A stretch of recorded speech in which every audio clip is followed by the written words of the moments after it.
Masih edisi kegiatan hari libur, tuluy nyalamatkan bahan calon penghuni sampah jadi penghuni beteng.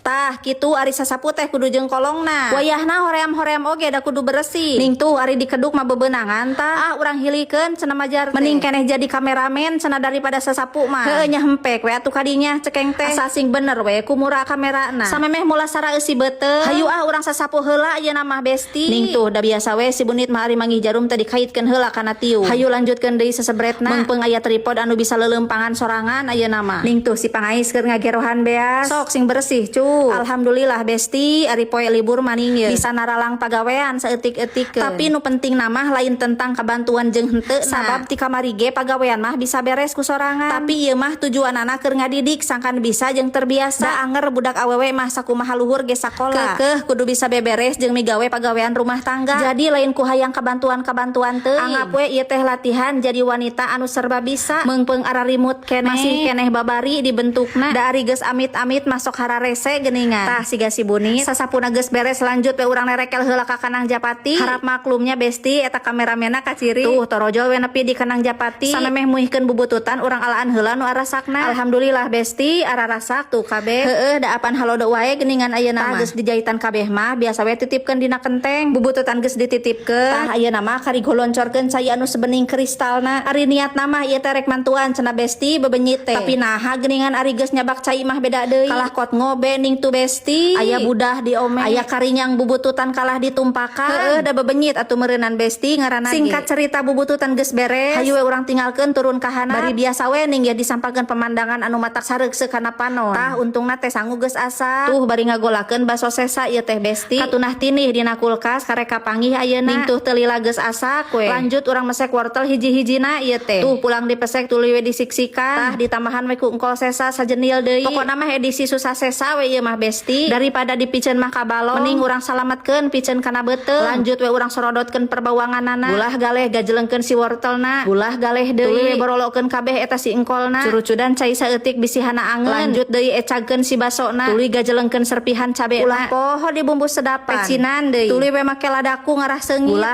Gulah galeh asak we. Lanjut we ayeuna mah urang nyieun sambelna. Tah ieu bahanna geus meunang ngagoreng. Biasa we ieu teh cabe jeung bawang bendera Indonesia. Tuh geus jadi we besti. Alhamdulillah bahan-bahan calon penghuni sampah teh geus salamet ayeuna mah. Kulantaran beuteung geus bebeledagan. Hayu we ayeuna mah urang hablemkeun babarengan. Biasa we ning ye ngahuap berjamaah. Anu kahijina mah dahar kieu teh matak ngalimet. Sok sanajan deungeunna saayana. Anu kaduana irit wadah besti. Ngarah teu loba gerohaneun. Tah kitu cenah besti. Jadi kade ulah sok jararulidnya. Da versi kesenangan masing-masing jelema teh beda. Lamun resep